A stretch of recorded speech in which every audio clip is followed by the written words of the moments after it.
Alrighty, guys, welcome back. Earlier, we were talking about some dating horror stories, and now we are going to continue the fun with some more dating horror stories. But Tate sent me a message, so I have to look and see what that says. That's not meant for on-air Oh, consumption. oh, that's so. Look at We're gonna talk about that later. That is not meant for on-air consumption. That is a private moment between Faith and I, okay? We're gonna talk about that later, though. Alrighty, so our next dating horror story. This is more of like, when were you a bad person on a date? This is what this story is. I found a subreddit where you were the dating horror story, and so it's nice to get both sides of the perspective. Ooh, interesting. So, in middle school, I remembered I had a huge crush on a girl who sat in front of me, Emily. Emily and I were actually good friends, but only in secret because she was popular and I wasn't. As I got older, I became a bit more popular, thankfully. However, I never saw Emily after middle school, and we never got in touch.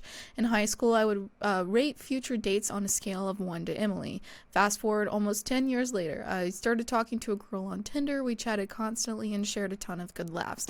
We went out on a date and it was amazing. She was everything I wanted in a woman. We even hooked up afterwards. I asked her out to a second date in an even fancier restaurant. Halfway through yet another amazing date, I hear my name called from behind me. I turn around to see my childhood crush, Emily. Emily gives me a hug, and I'm just so blown away to see her. It was as if everything else around me didn't even matter. I invited her to my table. We chatted and shared times of the days in middle school. She tells me she's single and waiting for another guy for her date and that he was running late. I asked her instead to come out on a trip I had planned for me and my actual date. She said sure. Emily and I spent the whole time talking to each other and just sharing stories. My date got third wheeled and she completely bailed when she realized I was trying to hook up with Emily.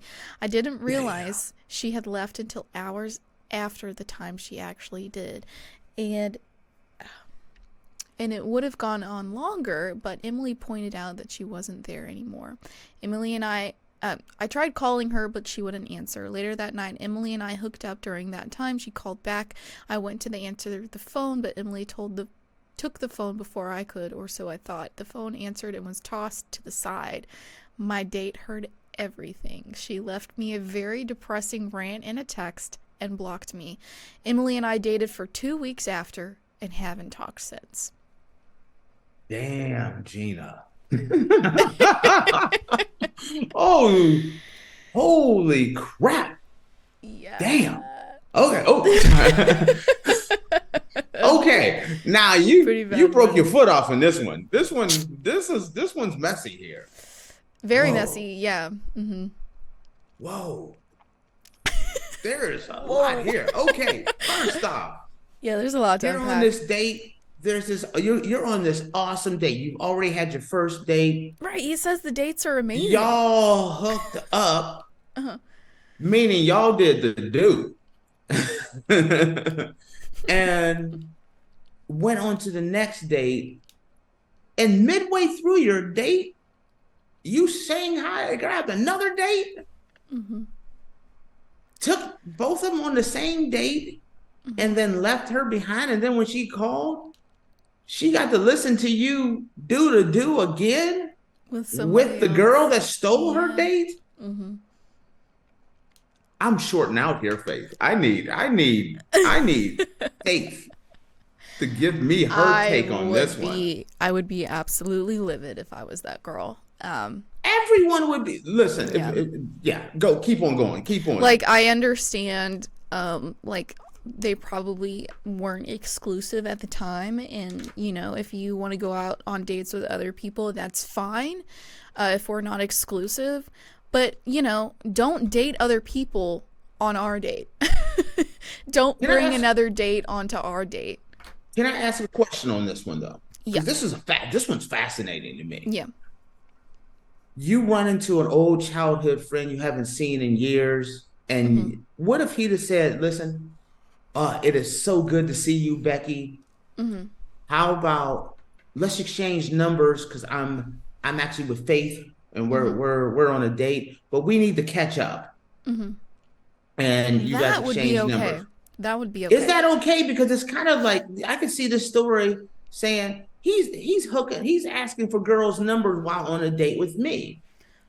Do you Well, see what I mean by that one too? I mean, yes, a little bit, but they were like childhood friends, so like you can't really you can't control who people are friends with, and you can't control those friends' gender. But can you see where that would come from? Where I it's like, would hey, we changed numbers.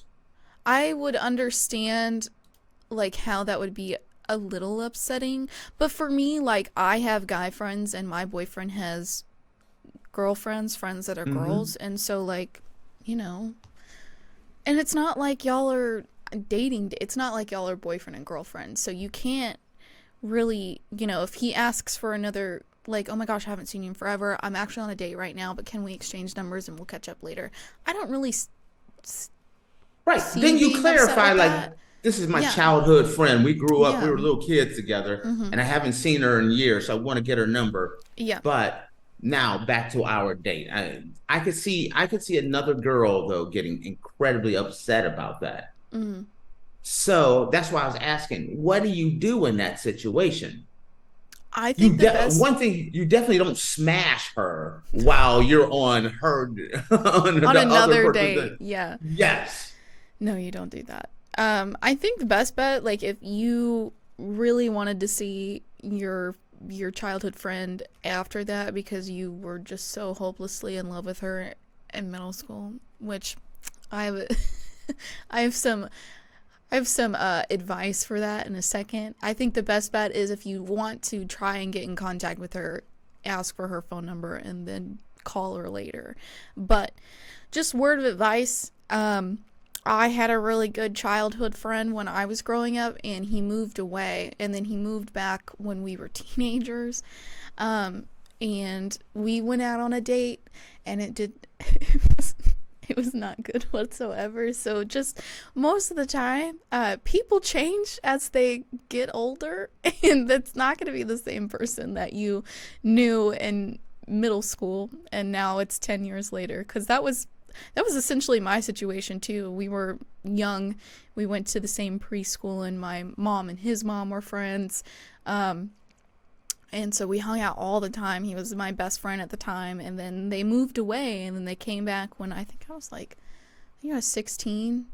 And we went out on a date, and it was weird. It was a weird You date. know, I did my reunion. I didn't go to my back to my reunion for years. Mm-hmm. And so I went back and you run into all those people that you used to know when you were in middle school and high Mm-hmm. school.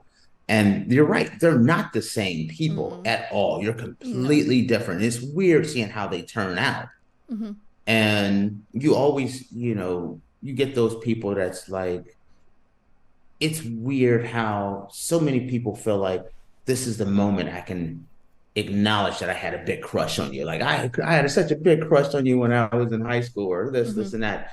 And it's kind of like, I'm sorry, you should have shot your shot then. That's kind of the way I feel. Yeah.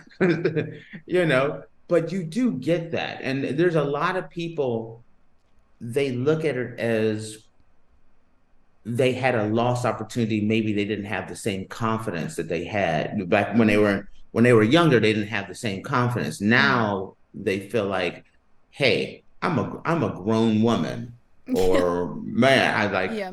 I can tell them how I feel now, or Mm-hmm. tell her. And I honestly, I don't know. I don't normally go backwards, and so I would I don't either. not do it. I got a rule that I don't even double down on girls. Like if I dated you and then we broke up, then there's a reason, whether it's my fault or your fault. Mm-hmm. There's a reason we tried it, it didn't work. We can only be friends. I'm I'm the same not way. I'm I'm the same way not too. dating you twice. And Mm-hmm. it's worked out well because then you can have a friendship with them, but there's none of this cross pollinating anymore. It's over. You know? That's one way to put it. Yeah, there is no more cross-pollinating. And so Jeez.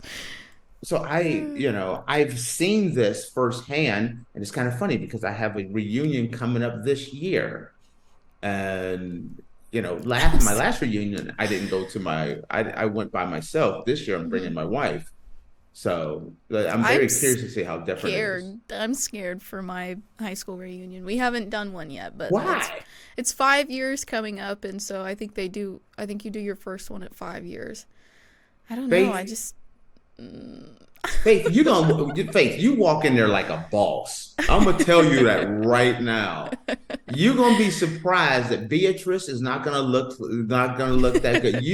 You're gonna walk in there as supermodel supreme with the pastry chef boyfriend. Walking in there, no, don't even sweat it, because the scary one is, like, for me, when I did my 30, I graduated. I knew a lot of people in high school, and then I didn't go back to a reunion until my 30th reunion. And I walked in there, and I was terrified, because not terrified, but I was nervous, not because people see me. I was more nervous about the fact that so many people would come up to me and I'd be like, "Who are you?" Because people change so much. Yeah.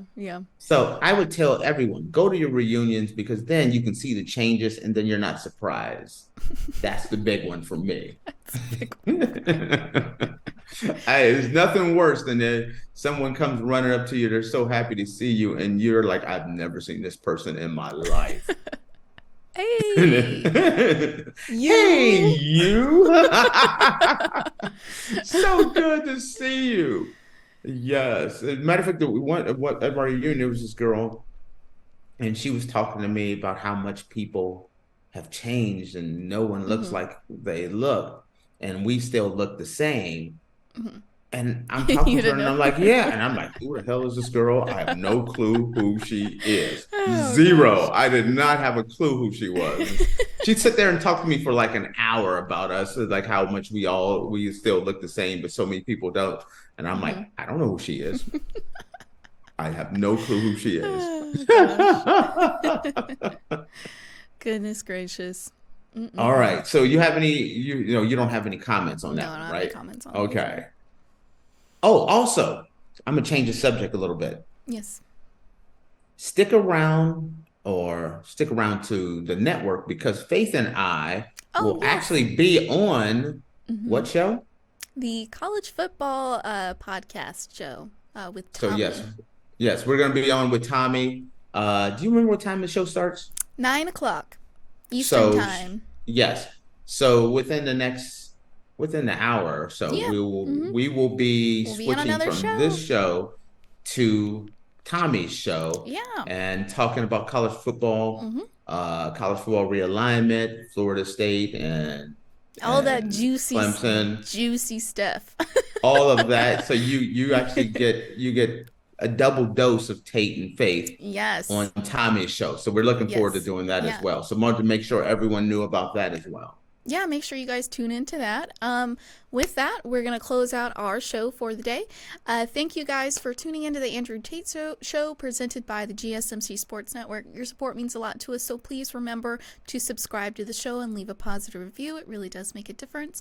We also invite you to follow us on Facebook, Twitter, TikTok, and Instagram for more content updates. Thank you once again. Have a wonderful day, and we'll see you on Monday. Peace.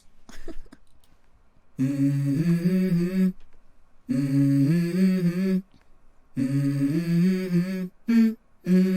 go. I wake up to a little bit of drool on my pillow, feel like it's gonna be a bad day. Yeah, I'm tired of shit, and the coffee ain't hit yet. Damn, ain't that great. I don't wanna go to